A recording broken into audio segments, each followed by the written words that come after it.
Welcome to the first episode of Gaming Twins, where we discuss relevant gaming news and other things in gamer culture. Okay, well, today's topic is going to be cross-generational games. These are games that were released on the 360 and PS3, and also being released on the Xbox One and the PS4.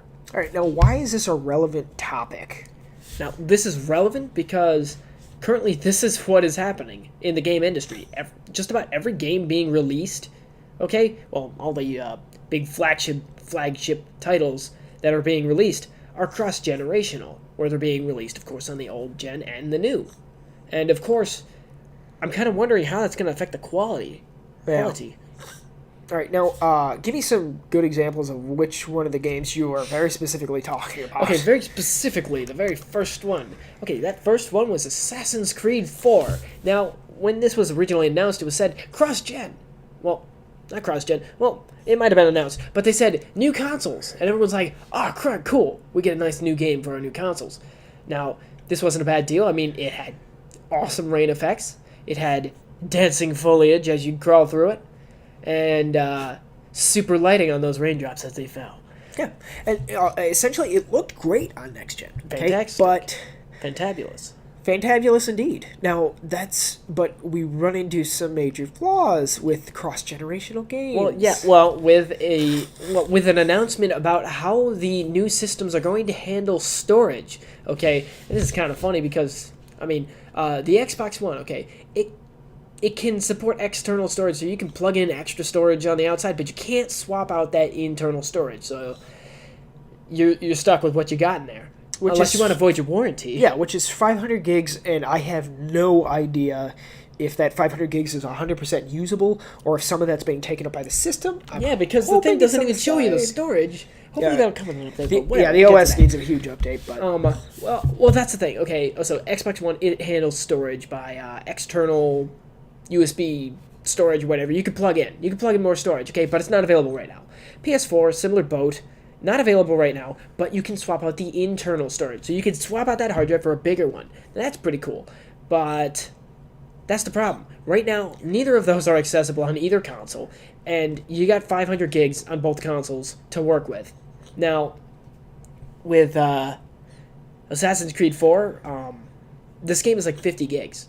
Okay, more than 50 gigs. In fact, most games are about 50 gigs. Yeah, okay? and for anybody who...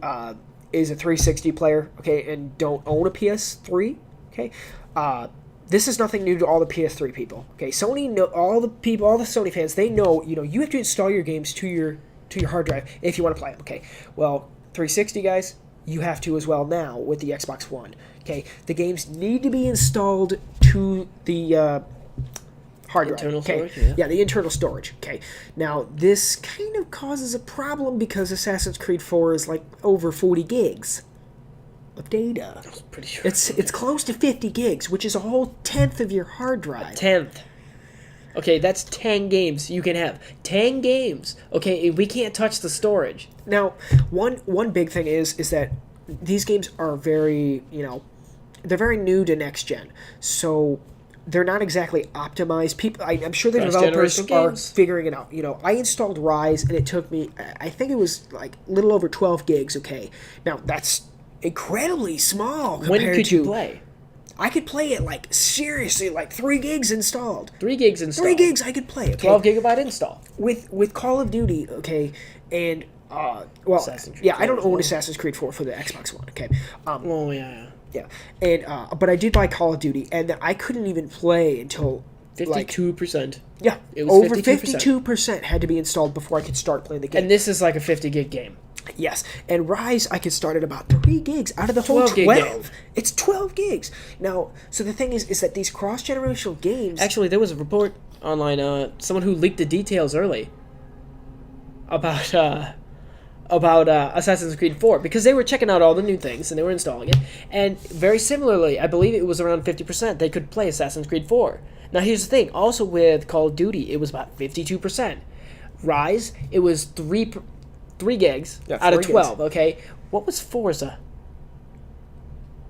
That was super low. That was like one gig. That was weird. How many gigs is it? About 20-ish? I think it was even less than 20. I don't know. It's actually pretty small. Actually, it's pretty big too. No, 35 gigs. That's still smaller than... It's got to be big for those beautiful cars.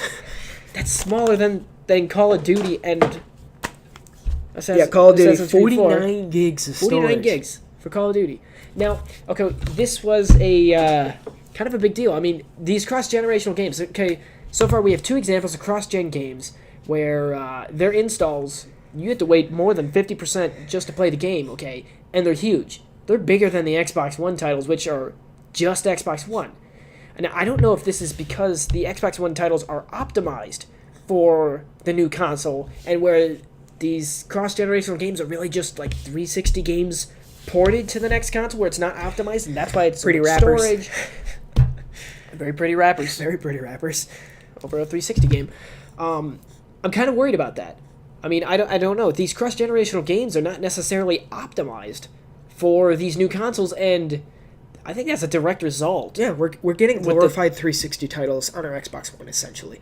And, I mean, when you compare them, I mean, when it comes to, like, next-gen features, which is one of the biggest things that we're concerned about, okay, is that when you get cross-generational games, okay, if it's got to be, if it's got to work on this system and this system. Ubisoft came out, and they said for Assassin's Creed 4, they didn't want to end with 2 separate games, okay, and which essentially translate as... We're holding the bar low. Yeah, the Xbox One version will be the same as the 360s. Oh. So the bar was set at what can the 360 achieve? And then for the Xbox One, what minimal things can we do to not make 2 different games, but make it better? See, and a good example, okay, if you want to just, see for yourself, go ahead and compare, like, the character models of Assassin's Creed and the character models in Rise. Okay, that's just kind of a good example of Assassin's Creed 4. The character models look like GTA 5. That's what I'm saying. The junk, and it's on the Xbox One. Not like junk. They're wonderful for the 360, but they're not for the Xbox One. Rise was a definitive example of what the Xbox One could provide in graphics. Okay, that's what that game was all about. It wasn't wonderful gameplay, but the graphics were good. Okay, which you can check out my review on our channel. Yeah, Rise. Okay, well, yeah. Okay, now another few ones that I apparently at E3 last year I missed a major detail. Yeah, major detail. Big detail. Okay, Titanfall is a cross-generational game. Yeah, it's not exclusive to the Xbox One. I mean, I knew it was going to be on PC, and I knew it was going to be on Xbox One. I did not know it was going to be a 360. And I was like, mind blown, okay? Because I couldn't believe, I was expecting this super all these next-gen topics game. are coming up. I mean, for me, I saw it, and I was kind of like, kind of looks like a 360 game. I wasn't impressed with the graphics. It looked cool. I was blinded by the But Call a of lot Duty of people style. a lot of people were like, the best thing ever. Titanfall. And, of course, that's also the thing. Graphics are not the main thing to judge a game on, obviously. Yeah, that's not exactly what we're getting at. It's just how many features are being held back so that it By can setting fit the bar on both low. consoles. Yeah. Yeah, how low are they setting the bar compared? What are we missing? What are we missing out on just because they want to fit it on the 360 and on the Xbox Now, One? to be fair, in Titanfall's example, they have the cloud for the AI. Okay, this is an important example because that's what they were boasting about. Of course, it's the important computing part. So, of course, they're going to handle the AI in the cloud. Okay, and I guess the AI is going to learn. Are they going to do stuff like drive avatars? I don't. Did they say it was going to learn? I really don't think so. They might have said something. I don't know. But the thing is that that's going to be handled server-side, cloud-side. Okay, so that is a definitive feature. That means your box is going to be able to do things better. Be able to process things better, I'd imagine. I'd imagine that's the case. So, naturally, it might run a little better, of course, on the Xbox One. I think that's enough to buy it for the next-gen consoles, honestly. Because, for one, we need games. Yeah. We need games to play. I'm hoping with Titanfall that there will be some differences between them, other than, moving foliage and prettier rain. Okay, I'm hoping there's, more AI compared to the 360. That would be fun. I would have liked a higher polygon count, but that's just me. That's not going to change. They're going to redo all the character models and all that. Anyway, okay, so another big example, which they're always showing off as, next-gen game, is Watch Dogs. Yep. Watch Dogs. Oh, wait, it's going to have pretty rain. And it's also by Ubisoft. We're going to have the same effect with Assassin's Creed 4. They've already stated that. As Watch Dogs, and they already stated they don't want to end up They don't want two different games. So, yeah, I figured Titanfall, they already said it's going to be different with the AI and such, but with that, Ubisoft has already said. They've already said it. They don't want two different games with Assassin's Creed 4. I'd imagine they don't want it with two different... And that's exactly what I'm worried about. Okay, now, some of the games that we're really excited for next gen. What are the games that we want to show off the next generation? Well, everyone's kind of excited about Destiny. I mean, it looks pretty good. Social MMO style. I thought it's kind of... Not that I said it. No. They don't want to call it an MMO, but I mean, essentially, it's gonna be like a community multiplayer style where you kind of go into a zone. It's like World of Warcraft where they're phasing the servers together. That's all. Cool. It's an MMO feature. I'm excited, and that's gonna be a next gen feature. Can't wait. Cannot wait. Very excited. Yeah. Also, Forza. Okay, Forza. I didn't have any games for my Xbox One, so I bought Forza because I had no games other than Call of Duty. Woo! Big mistake. So I bought Forza. I was very excited about this because this has next gen features. Okay, now I don't know if too many of its next gen features. It doesn't have graphics. It says optional connect voice was a shortcut menu. What junk. would you say? Anyway, so they got the connect lean thing. Like you can lean your head like this, and your character will look left, so you don't have to like move the other stick and totally like. I think it was way too high sensitivity for that stick. I think it would have been nice just to look around the interior.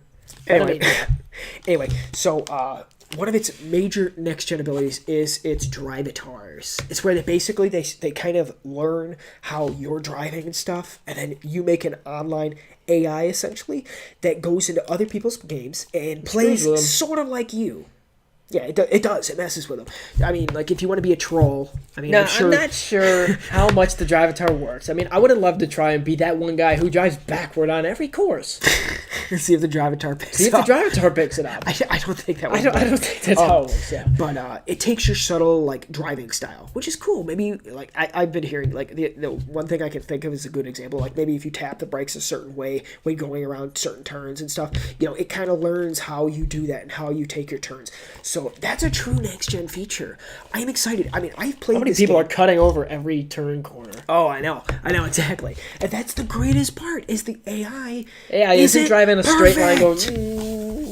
Everyone's driving like a train. People are crossing over the grass and stuff like that. Smashing on those turns that are just unnecessary. Yeah, I've seen one guy, like, fly off the course because his drivatar didn't know what it was doing, I guess. Apparently. He was not prepared for that turn. Anyway, okay, so another really big game I'm super excited about. I think it's totally underhyped. I think people need to get excited about this game. It's called The Division. Oh, very excited. Oh, it's going to be like, okay, so essentially... Have you seen their graphics? Like, the rendering engine? I have. That was pretty cool. Sweet. This game is going to have a lot of next-gen features, okay? I'm super excited about it. It's going to have drop-in, drop-out. I think it's going to have a similar phase-in kind of deal, like Destiny. I'm kind of worried that's going to make it feel empty for some reason. I just wonder how often it's going to happen. The environment is designed to look empty. It's supposed to look apocalyptic a little. Like something's going on. We don't know what it is yet because the game's not out. But it's end of society. Anyway, it's very possible. No zombies. Though. Who's this? This is really hoping to see a zombie. It's Tom Clancy's The Division. The Division. I don't know if that's by Ubisoft or not. Is Tom Clancy Ubisoft? Yeah. I don't know. Yeah. Anyway, so essentially, I'm hoping is going to be like Destiny, okay? I mean, we saw some good multiplayer where they're finding different guns and stuff like that, and ammo and cool stuff, and then, there's another group coming up and blah, blah, blah, and they're going to get into a big fight, or they have to get out because they're not big enough as that group is. I'm very excited to see how that game plays out. I'm hoping it's going to be kind of like Destiny, where it's like phasing in, like people will kind of phase into your area, like different areas are like their own server, essentially. Very excited about that. God, now I'm worried about spawn kills.